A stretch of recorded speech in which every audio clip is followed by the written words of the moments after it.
Bonjour, bienvenue sur Bible 365.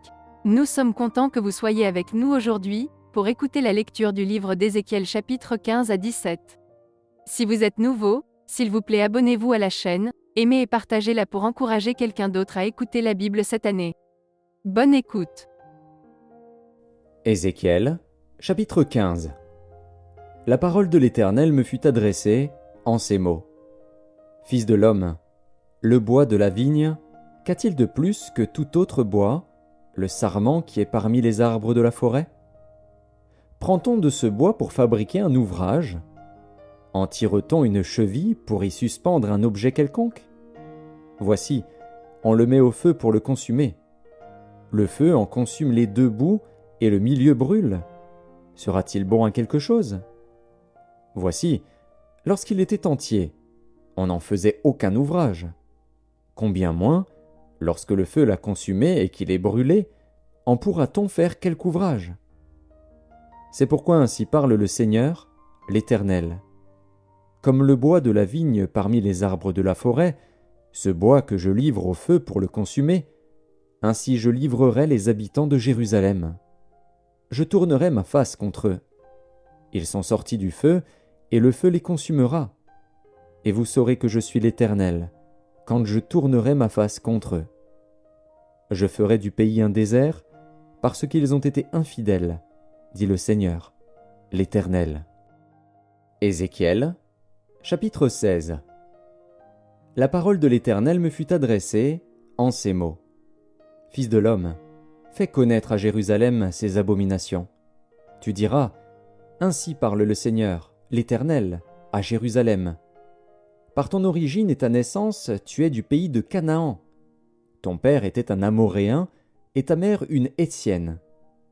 À ta naissance, au jour où tu naquis, ton nombril n'a pas été coupé, tu n'as pas été lavé dans l'eau pour être purifié, tu n'as pas été frotté avec du sel, tu n'as pas été enveloppé dans des langes. Nul n'a porté sur toi un regard de pitié pour te faire une seule de ces choses par compassion pour toi. Mais tu as été jeté dans les champs, le jour de ta naissance, parce qu'on avait horreur de toi. Je passais près de toi, je t'aperçus baigné dans ton sang, et je te dis, vis dans ton sang. Je te dis, vis dans ton sang. Je t'ai multiplié par 10 milliers, comme les herbes des champs. Et tu pris de l'accroissement, tu grandis, tu devins d'une beauté parfaite. Tes seins se formèrent, ta chevelure se développa, mais tu étais nu, entièrement nu. Je passais près de toi, je te regardais, et voici, ton temps était là, le temps des amours. J'étendis sur toi le pan de ma robe, je couvris ta nudité, je te jurai fidélité, je fis alliance avec toi, dit le Seigneur, l'Éternel, et tu fus à moi. Je te lavai dans l'eau, je fis disparaître le sang qui était sur toi, et je t'oignis avec de l'huile. Je te donnai des vêtements brodés et une chaussure de peau teinte en bleu. Je te ceignis de fin lin, et je te couvris de soie. Je te parais d'ornements, je mis des bracelets à tes mains, un collier à ton cou. Je mis un anneau à ton nez, des pendants à tes oreilles, et une couronne magnifique sur ta tête. Ainsi tu fus paré d'or et d'argent, et tu fus vêtu de fin lin, de soie et d'étoffes brodées. La fleur de farine, le miel et l'huile furent ta nourriture. Tu étais d'une beauté accomplie, digne de la royauté. Et ta renommée se répandit parmi les nations à cause de ta beauté. Car elle était parfaite, grâce à l'éclat dont je t'avais orné, dit le Seigneur, l'Éternel. Mais tu t'es confié dans ta beauté, et tu t'es prostitué à la faveur de ton nom. Tu as prodigué tes prostitutions à tous les passants, tu t'es livré à eux. Tu as pris de tes vêtements, tu t'es fait des hauts lieux que tu as garnis d'étoffes de toutes couleurs, et tu t'y es prostitué. Rien de semblable n'était arrivé et n'arrivera jamais. Tu as pris ta magnifique parure d'or et d'argent que je t'avais donnée, et tu en as fait des simulacres d'hommes auxquels tu t'es prostitué. Tu as pris tes vêtements brodés, tu les en as couverts, et tu as offert à ces simulacres mon huile et mon encens. le pain que je t'avais donné, la fleur de farine, l'huile et le miel, dont je te nourrissais, tu leur as offert ces choses comme des parfums d'une odeur agréable. Voilà ce qui est arrivé, dit le Seigneur, l'Éternel. Tu as pris tes fils et tes filles, que tu m'avais enfantés, et tu les leur as sacrifiés pour qu'ils leur servent d'aliment. N'était-ce pas assez de tes prostitutions? Tu as égorgé mes fils, et tu les as donnés, en les faisant passer par le feu en leur honneur. Au milieu de toutes tes abominations et de tes prostitutions, tu ne t'es pas souvenu du temps de ta jeunesse, lorsque tu étais nu, entièrement nu, et baigné dans ton sang. Après toutes tes méchantes actions, malheur, malheur à toi, dit le Seigneur, l'Éternel. Tu t'es bâti des maisons de prostitution, tu t'es fait des hauts lieux dans toutes les places. À l'entrée de chaque chemin, tu as construit tes hauts lieux, tu as déshonoré ta beauté, tu t'es livré à tous les passants, tu as multiplié tes prostitutions. Tu t'es prostitué aux Égyptiens, tes voisins au corps vigoureux, et tu as multiplié tes prostitutions pour m'irriter. Et voici, j'ai étendu ma main contre toi, j'ai diminué la part que je t'avais assignée, je t'ai livré à la volonté de tes ennemis, les filles des Philistins, qui ont rougi de ta conduite criminelle. Tu t'es prostitué aux Assyriens, parce que tu n'étais pas rassasié. Tu t'es prostitué à eux, et tu n'as pas encore été rassasié. Tu as multiplié tes prostitutions avec le pays de Canaan et jusqu'en Chaldée, et avec cela tu n'as pas encore été rassasié. Quelle faiblesse de cœur tu as eue, dit le Seigneur, l'Éternel, en faisant toutes ces choses qui sont l'œuvre d'une maîtresse prostituée. Lorsque tu bâtissais tes maisons de prostitution à l'entrée de chaque chemin, lorsque tu faisais tes hauts lieux dans toutes les places, tu n'as pas même été comme la prostituée qui réclame un salaire. Tu as été la femme adultère, qui reçoit des étrangers au lieu de son mari. À toutes les prostituées on paye un salaire. Mais toi, tu as fait des dons à tous tes amants. Tu les as gagnés par des présents, afin de les attirer à toi de toutes parts dans tes prostitutions. Tu as été le contraire des autres prostituées, parce qu'on ne te recherchait pas. Et en donnant un salaire au lieu d'en recevoir un, tu as été le contraire des autres. C'est pourquoi, prostituée, écoute la parole de l'Éternel. Ainsi parle le Seigneur, l'Éternel. Parce que tes trésors ont été dissipés et que ta nudité a été découverte dans tes prostitutions avec tes amants et avec toutes tes abominables idoles, et à cause du sang de tes enfants que tu leur as donné, voici, je rassemblerai tous tes amants avec lesquels tu te plaisais, tous ceux que tu as aimés et tous ceux que tu as haïs. Je les rassemblerai de toutes parts contre toi, je leur découvrirai ta nudité, et ils verront toute ta nudité. Je te jugerai comme on juge les femmes adultères et celles qui répandent le sang, et je ferai de toi une victime sanglante de la fureur et de la jalousie. Je te livrerai entre leurs mains. Ils abattront tes maisons de prostitution et détruiront tes hauts lieux. Ils te dépouilleront de tes vêtements, prendront ta magnifique parure et te laisseront nu, entièrement nu. Ils amèneront la foule contre toi, ils te lapideront et te perceront à coups d'épée. Ils brûleront tes maisons par le feu, et ils feront justice de toi aux yeux d'une multitude de femmes. Je ferai cesser ainsi ton impudicité, et tu ne donneras plus de salaire. J'assouvirai ma colère contre toi, et tu ne seras plus l'objet de ma jalousie. Je m'apaiserai, je ne serai plus irrité.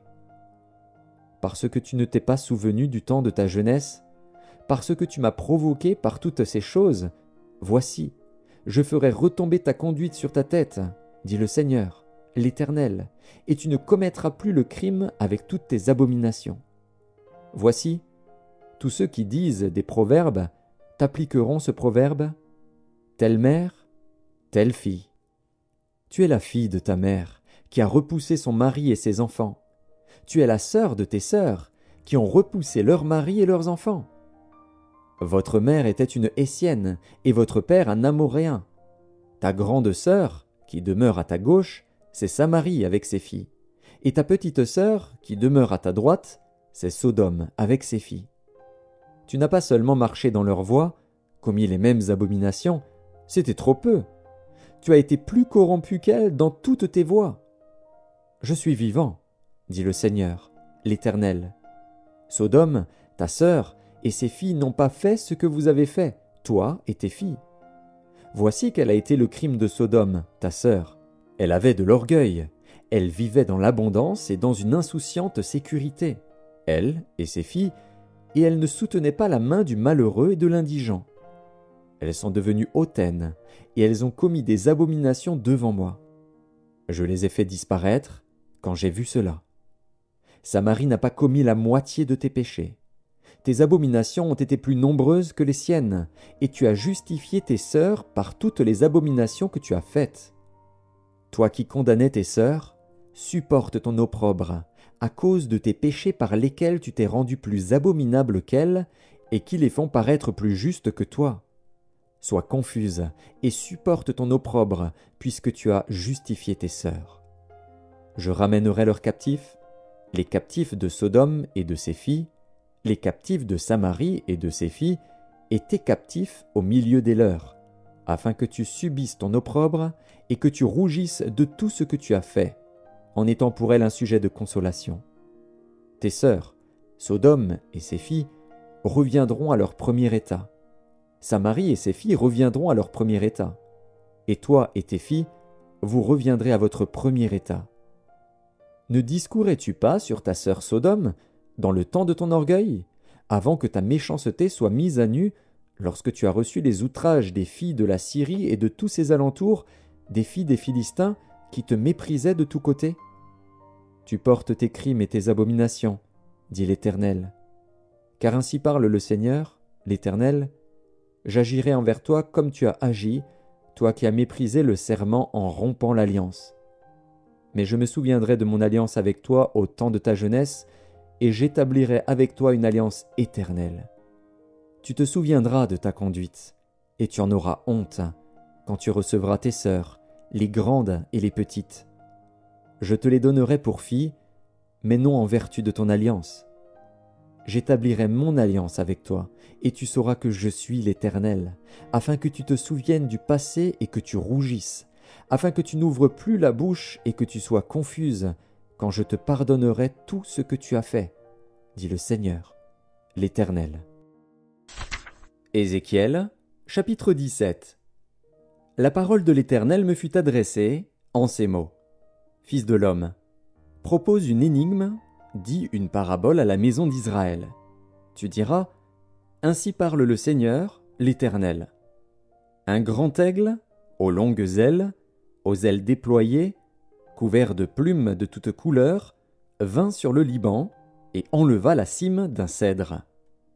Il arracha le plus élevé de ses rameaux, l'emporta dans un pays de commerce et le déposa dans une ville de marchands.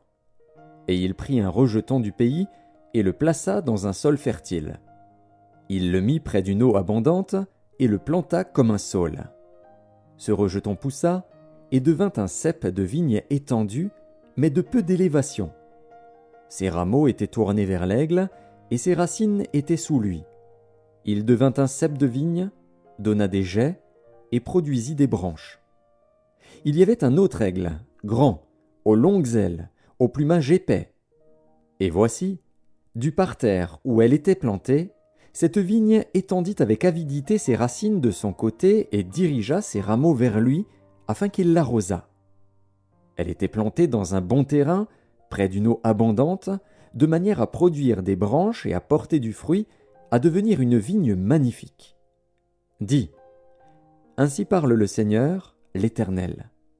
Prospérera-t-elle? Le premier aigle n'arrachera-t-il pas ses racines, n'enlèvera-t-il pas son fruit, afin qu'elle se dessèche, afin que toutes les feuilles qu'elle a poussées se dessèchent? Et il ne faudra ni beaucoup de force, ni un peuple nombreux pour la séparer de ses racines. Voici, elle est plantée. Prospérera-t-elle? Si le vent d'Orient la touche, ne séchera-t-elle pas? Elle séchera sur le parterre où elle a poussé. La parole de l'Éternel me fut adressée en ces mots. Dis à la maison rebelle, ne savez-vous pas ce que cela signifie? Dis, voici, le roi de Babylone est allé à Jérusalem. Il en a pris le roi et les chefs et les a emmenés avec lui à Babylone.